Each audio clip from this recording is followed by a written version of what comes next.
আমি আল্লাহ কেমন দয়ার মালিক। ভালো করে নজর করে দেখ, সন্তান গর্ভে আসছে, মাও জানে বাবাও জানে, তারপরও কোনোদিন তার সন্তান আসবে বলিয়া খানারও আয়োজন করে নাই।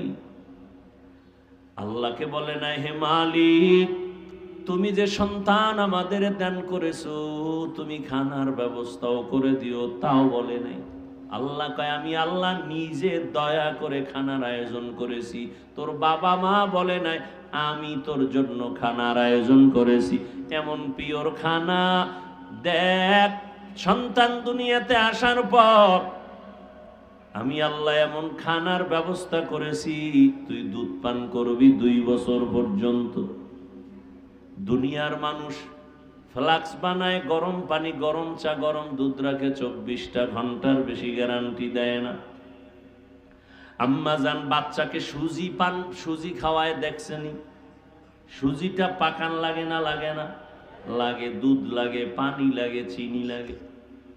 আগুন দিয়া সুজি পাকাইয়া এরপরে আবার ফ্যানের বাতাস দিয়া ঠান্ডা করে, এরপরে 2 থেকে 3, 4 চামচ বাচ্চাকে দিয়া সুজি আবার ঢেকে রাখে।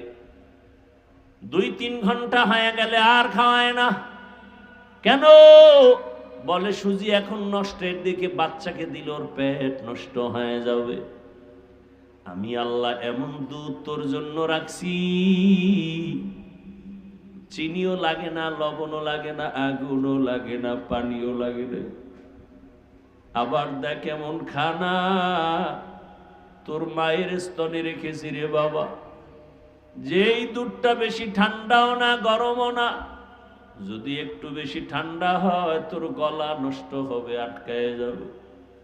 একটু যদি গরম বেশি দেই তোর পাতলা চামড়া পুড়ে যাবে। বেশি চিনি দিলেও তোর ক্ষতি হবে, লবণাক্ত হলেও ক্ষতি হবে।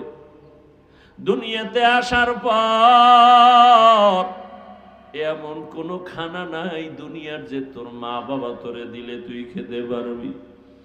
আমি আল্লাহ এমন খানার আয়োজন করেছি, 2 বছর পর্যন্ত মায়ের দুধ পান করবি, 1 সেকেন্ডের জন্য কখনো দুধ নষ্ট হবে না।